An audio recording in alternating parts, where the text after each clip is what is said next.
जय जगन्नाथ। आज की इस वीडियो में आपका स्वागत है। तो biochemistry, genetics and molecular biology का 5 फ्री वाला जर्नल के बारे में अभी बताऊंगा, जो कि ये पार्ट 2 वाला ये सीरीज का होगा। Q3 जर्नल के बेस होगा। Q4 जर्नल का ऑलरेडी 23 प्लस फ्री जर्नल मेरा प्लेलिस्ट में है, वहां पे जाके चेकआउट कर सकते हो। साइड स्कोर 1.4 से लेके 1.7 तक। अगर मुझे सपोर्ट करना चाहते हो तो इसके थ्रू से आप सपोर्ट कर सकते हो। तो चलिए वो 5 जर्नल पहले डिस्कस कर लेते हैं, क्या क्या मैं आज बताऊंगा और कितना टाइम और ऐसा लगता है कि नहीं, वो कहाँ पे लिखा है उसको मैं बता देता हूँ। ठीक है, जो पहला है डर्माटोलॉजी प्रैक्टिकल का कॉन्सेप्चुअल, ये एक ठो है। सेकंड वाला जो जर्नल का नाम है international journal of secondary metabolite. Third वाला जो जर्नल हम लोग डिस्कस करेंगे बायोटेक्नोलॉजिया। नेक्स्ट 4 नंबर का जो जर्नल है ग्रांजिया, एक ठो है जर्नल, उसको हम लोग देखेंगे, इसके बारे में जानेंगे। बायोसरफेस एंड बायोट्रिबियोलॉजी के related 1. Biosurface and biotribology journal. ठीक है, इसके रिलेटेड नहीं, ये जर्नल के बारे में देखेंगे, जिसका साइड स्कोर यहाँ पे देख सकते हो कि 1.7 है। ये 5 जर्नल के बारे में डिस्कस करेंगे। ठीक है, तो अगर Q4 जर्नल के बारे में देखना चाहते हो तो ये ऑलरेडी 23 जर्नल यहाँ पे लिस्टेड है। Q3 का मैं अभी बना रहा हूँ, पार्ट 1 खत्म हो चुका है, पार्ट 4 अपलोड नहीं किया हूँ, लेकिन यहाँ पे पार्ट 2 बना रहा हूँ। ठीक है, अपलोड कर दूंगा 1-2 दिन के बीच में। तो चलिए स्टार्ट करते हैं। तो अगर देखोगे biochemistry, genetics and molecular biology का क्या क्या मैं सिलेक्ट किया हूँ, मतलब और क्या क्या एक्स्ट्रा एरिया है, रिसर्च एरिया है, जो कि इस जर्नल में डाल सकते हो। जैसे कि एजिंग हो गया, बायोकेमिस्ट्री हो गया, यहाँ पे देख सकते हो biochemistry, genetics, molecular biology, biophysics. उसके बाद बायोटेक्नोलॉजी, कैंसर रिसर्च, ऑन्कोलॉजी जो कि हम लोग बोलते हैं भी, cell biology, clinical biochemistry, developmental biology, endocrinology. यहाँ पे भी और भी देख सकते हो। इसके रिलेटेड जो भी आएगा, structural biology, physiology, molecular medicine, molecular biology, genetics, इसके अंदर जो भी मुझे जर्नल मिलेगा मैं आपको दिखा दूंगा। तो अगर ये सीरीज देख रहे हो, ये सब इंक्लूडेड है। अगर पार्ट 0 वाला वीडियो अगर देखे होंगे तो यहाँ पे मैं अच्छा खासा बताया था। ठीक है, तो चलिए स्टार्ट करते हैं पहले जर्नल के बारे में। Dermatology practical and conceptual, 1.4 side score है और 2019 से लेके 2024 तक है। ठीक है, और यहाँ पे देख सकते हो ISN नंबर दिया है। वेब ऑफ साइंस का ये वाला स्कोपस का इंडेक्सिंग यहाँ पे सिर्फ नहीं, यहाँ पे वेब ऑफ साइंस का भी आपको इंडेक्सिंग मिल जाएगा। और सब्जेक्ट एरिया अगर इस पर्टिकुलर जर्नल के बारे में देखना चाहते हो तो डर्माटोलॉजी एक ठो है, उसका सब्जेक्ट एरिया में ऑन्कोलॉजी है, मॉलिक्यूलर बायोलॉजी है, और किसके ऊपर है, जेनेटिक्स के ऊपर है ये पर्टिकुलर जर्नल। अगर आपका रिसर्च इस एरिया में है तो यहाँ पे आप सबमिट कर सकते हो। साइट्स को ट्रैकर में देखोगे वही 2024 में भी ये अपडेट होके 1.4 है। ठीक है, तो चलिए क्या करेंगे हम लोग, ESN नंबर को हम लोग कॉपी कर देंगे। क्या करेंगे, ये वाला ESN नंबर को कॉपी करेंगे और चलेंगे कहाँ पे, वेब ऑफ साइंस पेज। ये पर्टिकुलर पेज कैसे आता है उसके बारे में मैं अच्छा खासा बहुत बार मतलब जितना भी वीडियो बनाया उसमें बताया। आज का भी जो वीडियो है यहाँ पे मैं बताऊंगा ये वाला पेज क्यों इंपॉर्टेंट है। Average number of weeks from submission to publication direct बता देता है, ये वाला वेब ऑफ साइंस खुद बताता है। ठीक है, ये वेब ऑफ साइंस क्लैरिवेट का है, यहाँ पे बताता है 15 वीक बोल रहा है, 15 वीक के अंदर आपका रिसर्च वर्क यहाँ पे पब्लिकेशन हो जाता है। 15 वीक मतलब 3-3.5 महीना इस तरह का लगेगा, 3.5 महीना, ये दिमाग में रखोगी, टाइम लगता है। और यहाँ पे देखो प्राइमरी लैंग्वेज इंग्लिश लिखा है, first year issue per year 4 लिखा है, मतलब साल में 4 बार निकलता है। 2011 से फर्स्ट पब्लिश किया था, आज 2024 हो गया, अभी भी कंटिन्यू कर रहा है। अगर इंडेक्सिंग के बारे में देखोगे, यहाँ पे आपको ये particular journal science citation index expanded में आ जाता है, तो अच्छा खासा इंडेक्सिंग है, आपका कैरियर ग्रोथ के लिए बहुत अच्छा खासा वो इम्पैक्ट डालेगा। उसके बाद clinical medicine essential science indicator, तो यहाँ पे खतरनाक ही ये वाला है। एस सी आई का स्टाम्प बहुत इंपॉर्टेंट रहता है रिसर्च फील्ड में। ठीक है, एस सी आई, ये तो बहुत, एस सी आई नंबर 1 में आ जाते हैं, उसके बाद SCI-E आ जाता है, उसके बाद ESCI आ जाता है, ये क्लासिफिकेशन है। ठीक है, तो SCI अच्छा खासा ब्रांडिंग है यहाँ पे। तो ये वाला पेज को कैसे आओगे, मैं थोड़ा सा दिखा देता हूँ। जो नया वाला मेरा यहाँ पे व्यू देख रहे हो पहले बार मेरा वीडियो को, तो उनके लिए ही है। उसके बाद आगे जाके आज का वीडियो में और नहीं बताऊंगा, तो अच्छे से देखो कैसे इस पेज को जा सकते हो। तो आपको जाना है कहाँ पे, गूगल में जाना है और यहाँ पे वेब ऑफ साइंस सर्च, इस तरह का कीवर्ड यहाँ पे सर्च करना है और पहला वाला लिंक को क्लिक करना है। ठीक है, तो इस तरह का पेज आ जाएगा। ISN नंबर को हम लोग कॉपी किए थे, तो अभी क्या करेंगे, उसको सर्च करेंगे। सर्च करने का व्यू प्रोफाइल पेज है, व्यू प्रोफाइल पेज में यहाँ पे इस तरह का ये वाला पेज आ जाता है। ठीक है। और क्या ये बेनिफिट है इस पेज का, यहाँ पे देखो जर्नल का वेबसाइट दे दिया है, डायरेक्ट यहाँ से लिंक दे देता है, तो यहाँ पे डायरेक्ट करते हो तो विजिट वेबसाइट में जाते हो। तो ये पर्टिकुलर पेज बहुत खतरनाक इंपॉर्टेंस रहता है रिसर्च में। ठीक है, मेरा मतलब मन है कि अगर इंडिया में कोई भी या मेरा मेरा वीडियो कोई भी देख रहा है, उसको डुप्लीकेट फ्रॉड वाला जर्नल में नहीं जाना है। ये ओरिजिनल वाला वेब ऑफ साइंस से निकल के जा रहा है, मतलब डायरेक्ट उस लिंक को फॉरवर्ड करता है, नहीं तो वेब ऑफ साइंस ऐड नहीं करेगा यहाँ पे। वेब ऑफ साइंस क्लैरिवेट बहुत अच्छा खासा ब्रांडेड प्लेटफॉर्म है, यहाँ से बहुत अच्छा खासा इन्फॉर्मेशन आपको मिल सकता है। तो यहाँ पे वेबसाइट में जाते हैं, जो ओरिजिनल वाला है, फ्रॉड यहाँ पे नहीं रहेगा, डुप्लीकेट वाला जर्नल यहाँ पे नहीं रहता है। ठीक है, यहाँ पे देख सकते हो कि डॉर्मेटोलॉजी प्रैक्टिकल एंड कॉन्सेप्चुअल आ गया जर्नल, और यहाँ पे there are no submission fee no pay charges for the submission to the journal. तो ये बोल रहा है कि सिर्फ सबमिशन फी, यहाँ पे मैं जो हाईलाइट किया हूँ, यहाँ पे बोल रहा है कि सिर्फ सबमिशन फी क्या है कि फ्री है। तो यार इसका मतलब क्या, पब्लिकेशन फी उसके लिए चार्जेस लेता है, वो भी एक दिमाग में रखना चाहिए। एपीसी चार्जेस करता है क्या, तो उसके लिए आपको ढूंढना पड़ेगा। तो उसको लिए मैं क्या किया था, मैं यहाँ पे ये वाला पेज में आया था। ठीक है, यहाँ पे देख सकते हो कि जर्नल पॉलिसी में आपको जाना पड़ेगा। तो अगर ये पर्टिकुलर पेज में हम लोग थे, यहाँ पे अबाउट में जाएंगे और यहाँ पे जर्नल पॉलिसी को क्लिक करेंगे, तो इसमें नीचे आओगे, यहाँ पे पब्लिकेशन चार्जेस के बारे में बताया है। ठीक है, पब्लिकेशन चार्जेस के बारे में बताया है, और थोड़ा सा इसको मैं बड़ा कर देता हूँ। ठीक है, एट दिस टाइम, आज के टाइम के हिसाब से शायद आगे जाके वो पैसा चार्ज करेंगे, तो उसको लिए आपको देखना पड़ेगा जब आप ये वीडियो मेरा देख रहे हो। There are no submission article publication fee. तो यहाँ पे बोल दिया है कि यहाँ पे जो एपीसी चार्जेस होता है उसके लिए वो पैसा नहीं लेता है, लेकिन यहाँ पे कुछ नंबर्स लिखा है, 350 यूरो के बारे में लिखा है। वो बोल रहा है कि अगर आपको फास्ट ट्रैक करना है, मतलब आपका रिसर्च पेपर एक्सेप्ट हो गया, उसके बाद पब्लिकेशन के लिए जल्दी जल्दी अगर निकालना चाहते हो, तभी जाके यहाँ पे 350 यूरो को देना पड़ेगा, नहीं तो आपको नहीं देना पड़ेगा। यहाँ पे ऐसा नहीं बोला है कि कंपलसरी देना है। Once your article have been accepted for publication, you will have the option of selecting this service. मतलब ये एक्स्ट्रा है, अगर करना चाहते हो तो करो, नहीं तो नहीं। ये दिमाग में रखो कि ये अगर आपका रिसर्च पेपर एक्सेप्ट हो गया, वो वैलिड है। उस डॉक्यूमेंट को, जो एक्सेप्टेंस लेटर है, उसको जाके अगर अपना रिसर्च गाइड को, अगर अपना कॉलेज को दिखाते हो, तो वो मतलब क्या करते हैं कि एक्सेप्ट करते हैं, उसमें कुछ प्रॉब्लम ही नहीं। तो आगे जाके 1 साल, कभी कभी 1 साल भी लगा देते हैं एक्सेप्ट होने के बाद। ठीक है, तो उसके लिए टेंशन मत लो, एक्सेप्ट हो जाने के बाद आपका रिसर्च पेपर आगे जाके कभी ना कभी पब्लिश होगा। ठीक है, तो यहाँ पे ऑप्शनल बोला है कि $350 यहाँ पे देता है। ये इस तरह का जो मैं जर्नल, ये मैं बहुत कम बार देखा हूँ, जो कि एक्सेप्टेंस होने के बाद फास्ट ट्रैक करने के लिए बोलेगा कि एक वीक, 1 वीक, एक हफ्ते के अंदर पब्लिकेशन करने के लिए। तो वो जरूरी नहीं है। ठीक है, एक बार एक्सेप्ट हो गया मतलब आपका रिसर्च पेपर आगे जाके पब्लिश होगा। यहाँ पे डायरेक्ट बोल दिया कि ऑप्शनल है, तो ये आपको ध्यान में रखना है। ठीक है, तो यहाँ पे रिसर्च वर्क आराम से सबमिट करो, एक्सेप्टेड हो जाता है, तो उसके लिए टेंशन नहीं लेना है। ठीक है, तो यहाँ पे तो फ्री वाला मैं बता दिया, और यहाँ पे 15 वीक लगता है, 3.5 महीना का टाइम लगेगा।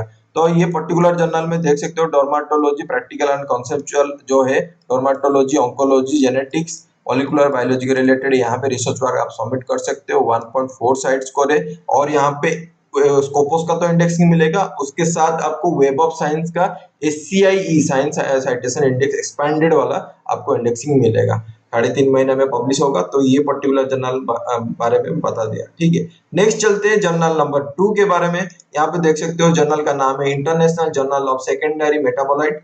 यहाँ 1.4 साइट स्कोर है, 2019 से लेके 2024 तक है, नया वाला 5 साल पुराना वाला जर्नल है। अगर रिसर्च एरिया देखोगे तो यहाँ पे प्लांट साइंस के रिलेटेड, बायोफिजिक्स के रिलेटेड, बायोटेक्नोलॉजी के रिलेटेड, बायोकेमिस्ट्री के रिलेटेड रिसर्च वर्क क्या कर सकते हो, ये यहाँ पे आप सबमिट कर सकते हो। ठीक है, यहाँ पे साइट्स को ट्रैकर में भी देखोगे अच्छा खासा है, 1.4 से थोड़ा सा डिक्रीज हुआ है, 1.3, उसमें कुछ प्रॉब्लम नहीं है। मैं तो बोलता हूँ मेरा जितना दिमाग है भाई, 0.5 के ऊपर अगर आपका पेपर पब्लिश होता है तो वो भी इम्पोर्टेंस रहता है। ये डिपेंड करता है कि अगर आप PhD कर रहे हो, आपका गाइडलाइन में क्या लिखा है। कोई कोई गाइडलाइन में 0.5 भी नहीं लिखा रहता है, वो बोलते हैं सिर्फ स्कोपोस होने से हो जाता है। कोई कोई गाइडलाइन में बोलता है मुझे high impact factor, high side score वाला रिसर्च पेपर चाहिए। वो आपका रिसर्च का जो PhD का गाइडलाइन, वहां पे आप जाके चेकआउट कर सकते हो। ठीक है, लेकिन अगर वहां पे आप नॉर्मली रिसर्च पेपर लिख रहे हो, अपना रिसर्च वर्क को मतलब जो रिसर्च कर रहे हो उसको पब्लिश करने के लिए, तो 1.3 डिक्रीज होने से कुछ प्रॉब्लम नहीं होता है। तो यहाँ पे देखते हैं ये वाला सिर्फ स्कोपस इंडेक्सिंग है, यहाँ पे वेब ऑफ साइंस का इंडेक्सिंग नहीं है। तो इसको क्या कर सकते हो, ये वाला जर्नल को आप सिलेक्ट कर सकते हो और गूगल में जाके इस तरह का सर्च मार सकते हो। जब भी अगर सर्च मारते हो तो यहाँ पे देखो डिजी पार्क का अंदर आता है। डिजी पार्क एक तो पब्लिशर हाउस है, वहां पे पब्लिश होता है। यहाँ पे international journal of secondary metabolite इस तरह का आपका अगर खोलेगा तो आ जाएगा। तो यहाँ पे आपको क्या करना पड़ेगा, यहाँ पे प्राइस पॉलिसी का लिंक दिया है, ठीक है। यहाँ पे आप देख सकते हो प्राइस पॉलिसी का लिंक दिया है। यहाँ पे प्राइस पॉलिसी को आप क्लिक करो और क्लिक करने के बाद बोल देता है भाई यहाँ पे no fee for charge, no fee is charge from author और इंस्टीट्यूशन अंडर एनी नेम। तो कंप्लीटली ये फ्री है, उसके लिए आपको टेंशन नहीं लेना है। लेकिन इस जर्नल के बारे में टाइम कितना लगेगा उसके बारे में कैसे पता चलेगा, तो आप चले जाइए आर्काइव में। यहाँ पे देख सकते हो आर्काइव है, आर्काइव में चले जाइए और जो लेटेस्ट वाला पब्लिकेशन जैसे 2024 का वॉल्यूम 11 इशू 2 यहाँ पे हुआ है, इसका एक पीडीएफ को जाके डाउनलोड करके चेकआउट कर सकते हो, ठीक है। ये पीडीएफ को इस तरह का आप खोल सकते हो। पीडीएफ को खोलने के बाद इस तरह का आ जाता है और यहाँ पे अगर नीचे में जाओगे तो यहाँ पे अच्छा खासा लिखा रहता है कि कब सबमिशन हुआ था। ये पर्टिकुलर रिसर्च पेपर मई 23 2023 में मतलब सबमिशन हुआ था और पब्लिकेशन हो गया था जून 3 2024। तो लगभग पब्लिकेशन के लिए यहाँ पे लगभग कितना टाइम लगता है, 1 साल लग जाता है। मई जून 2023 2024 मतलब 1 साल आपका टाइम लगेगा। ये पर्टिकुलर इस इशू का मैं देखा था और एक तो पेपर में भी देखा था। यहाँ पे देख सकते हो पब्लिकेशन जून 3 2024 में हुआ था और जून 30 2023 में सबमिशन हुआ था। यहाँ पे भी 1 साल लग रहा है। तो ये पर्टिकुलर जर्नल अगर देखोगे तो 1.3 साइड स्कोर आज के हिसाब से 2024 का हिसाब से है। 2019 का 24 से यहाँ पे स्कोपस का कवरेज है। इसका मतलब आपको वो टेंशन नहीं लेना है कि 2023 लिखा है 2022 लिखा है ये मतलब आगे जाके वैलिड होगा कि नहीं, वो टेंशन नहीं। 2024 का अभी साल चल रहा है, 2024 तक लिखा है, तो उसके लिए आपको टेंशन नहीं लेना है। तो टेंशन रहता है भाई। हाँ ठीक है। तो 1 साल ये वाला जर्नल लगेगा, उसी हिसाब से आप सबमिशन कर सकते हो। आपका डिसीजन खुद का होना चाहिए। नेक्स्ट है कि बायोटेक्नोलॉजिया, ये एक जर्नल है जिसका साइड स्कोर 1.6 है। 2007 से लेके 2024 तक है। अगर देखोगे तो प्लांट साइंस और बायोटेक्नोलॉजी के रिलेटेड यहाँ पे रिसर्च वर्क आप सबमिट कर सकते हो। आज का टाइम में देखो साइड स्कोर ट्रैकर में 2024 का 1.6 से बढ़ के अभी कितना हो गया भाई, 1.7 हो गया है, ठीक है। और यहाँ पे देख सकते हो ये वाला है वेब ऑफ साइंस का, ठीक है। स्कोपस का है यहाँ पे। स्कोपस का तो पेज में यहाँ पे खुल के दिखा रहा हूँ कि ये बायोटेक्नोलॉजी जर्नल स्कोपस का है और वेब ऑफ साइंस का है, ठीक है। ये वाला पेज कैसे आना है, पहले अगर स्टार्टिंग से कोई वीडियो वगैरह देख रहे हैं तो उसको आइडिया हो गया होगा कि क्लारीबेट में जाके कैसे सर्च कर सकते हो और ये वाला पेज में कैसे आ सकते हैं। तो यहाँ पे जर्नल का वेबसाइट का लिंक दे दिया है, तो इसमें आप जा सकते हो अच्छा खासा।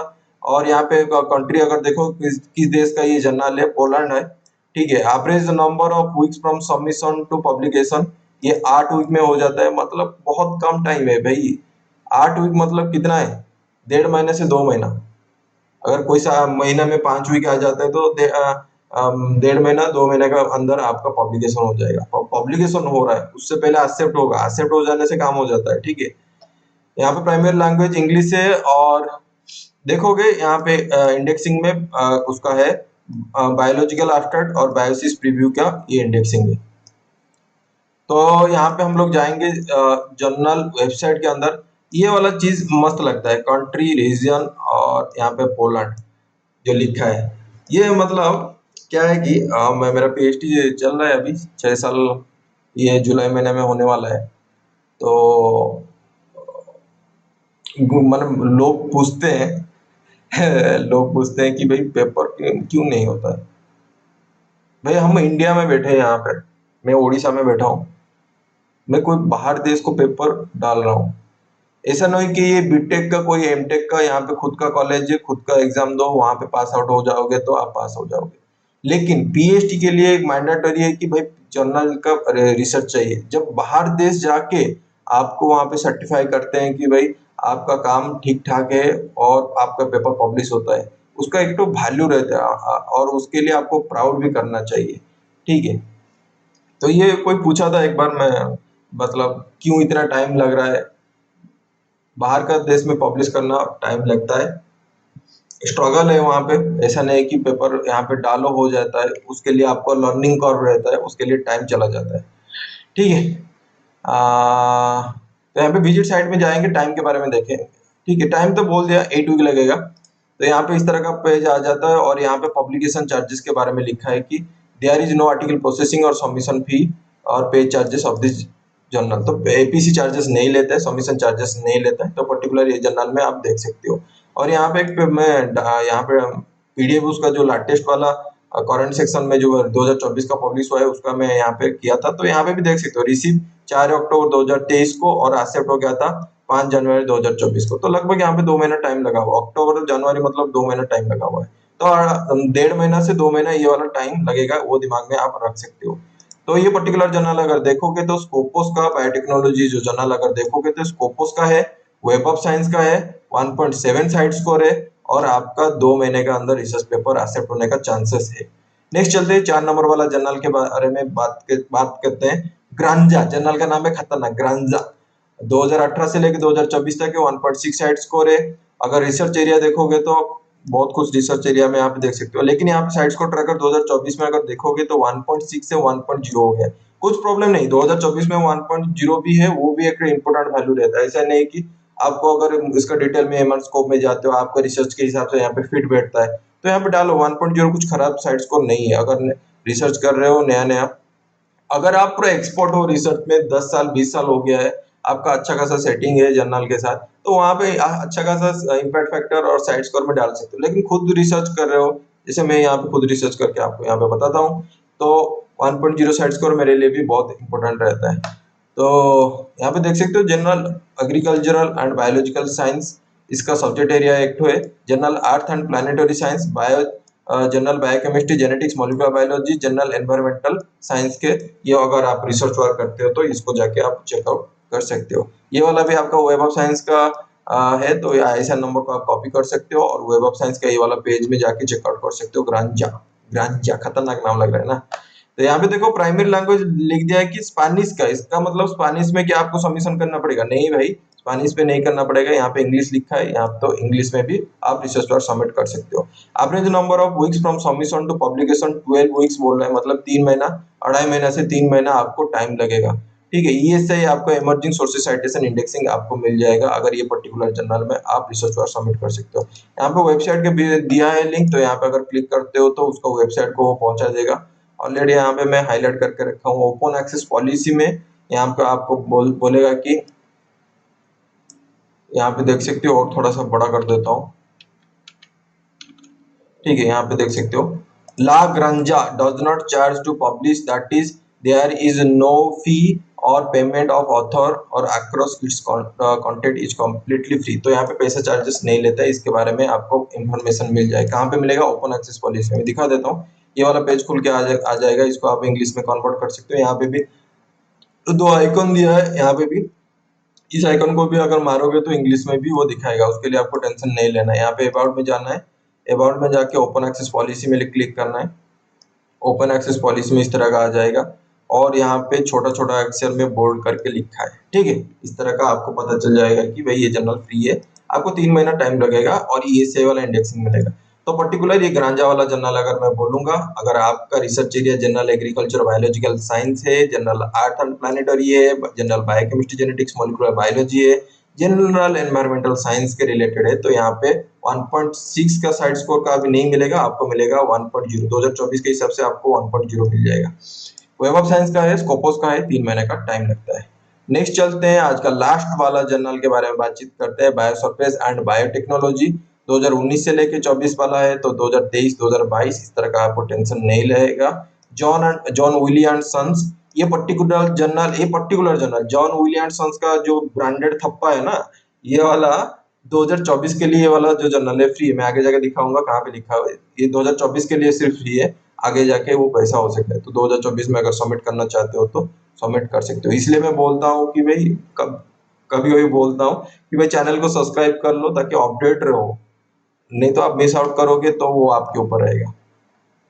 1.7 साइड स्कोर है, अभी देखोगे तो 1.9 हो चुका है। अगर सब्जेक्ट एरिया यहाँ पे देखना चाहते हो, mechanical engineering, biophysics, surface coating films, biomedical engineering, biomaterial के रिलेटेड यहाँ पे रिसर्च वर्क आप सबमिट कर सकते हो। और यहाँ पे आईएसआईएन नंबर को ईएसआईएन नंबर दे दिया है। इलेक्ट्रॉनिकली जो नंबर रहता है उसको ईएसआईएन नंबर बोलते हैं। आईएसआईएन नंबर क्या होता है? जो आपका पेपर में निकलता है। पेपर पहले अगर देखोगे, आजकल तो कोई इतना मतलब कॉलेज में ऑनलाइन आ चुका है ना, तो पहले क्या होता था कि पूरा इस तरह का मैनुअल, अभी भी मेडिकल साइंस में अगर देखोगे तो पूरा बुक जैसा बुकलेट जैसा आता है, ठीक है। कॉलेज का लेवल में आता है, लोग घर में भी मंगाते हैं, ठीक है। इंजीनियरिंग में नहीं होता है, इंजीनियरिंग में हम लोग खरीद नहीं पाएंगे उतना पैसा देके, तो हम लोग ऑनलाइन में काम चला देते हैं। चलाना पड़ेगा भाई, पैसा कहाँ से आएगा। ये ESN नंबर को आप कॉपी करके वेब ऑफ साइंस में इस तरह का जाके सर्च आउट कर सकते हो। यहाँ पे देख सकते हो कि जो average number of weeks from submission to publication है 11 वीक है, 2.5 महीना से 3 महीना आपको टाइम लगेगा, ठीक है। यहाँ पे प्राइमरी लैंग्वेज इंग्लिश से 4 इशू निकलता है। कंट्री और रीजन देखोगे तो इंग्लैंड वाला आपको जनरल मिल ही जाएगा। इमर्जिंग सोर्सेस साइटेशन इंडेक्शन, यहाँ पे इंडेक्सिंग मिल जाएगा। विजिट साइट दिया है, विजिट साइट को अगर क्लिक करते हो तो उसको वेबसाइट को वो फॉरवर्ड करके ले जाता है, इस तरह का आपका आ जाएगा। और यहाँ पे क्लियरली यहाँ पे मेंशन किया है कि भाई जो APC है, article processing charges, all article processing charges for biosurface biotribology are waived in 2024 के लिए कम्प्लीटली फ्री है, ठीक है। आज के लिए अगर देखना चाहते हो तो ये सब मैं बता दिया, ये वाला जो वीडियो है मैं यहाँ पे ऐड कर दूंगा। और ऐड करने के बाद अगर मुझे ऐड तो कर दूंगा, अगर मुझे मेरा रिसर्च वर्क के लिए सपोर्ट करना चाहते हो तो इसके थ्रू से मुझे रिसर्च सपोर्ट कर सकते हो। तो आज के लिए इतना ही है। जय Jagannath, lots of love from Odisha, see you in the next video, bye.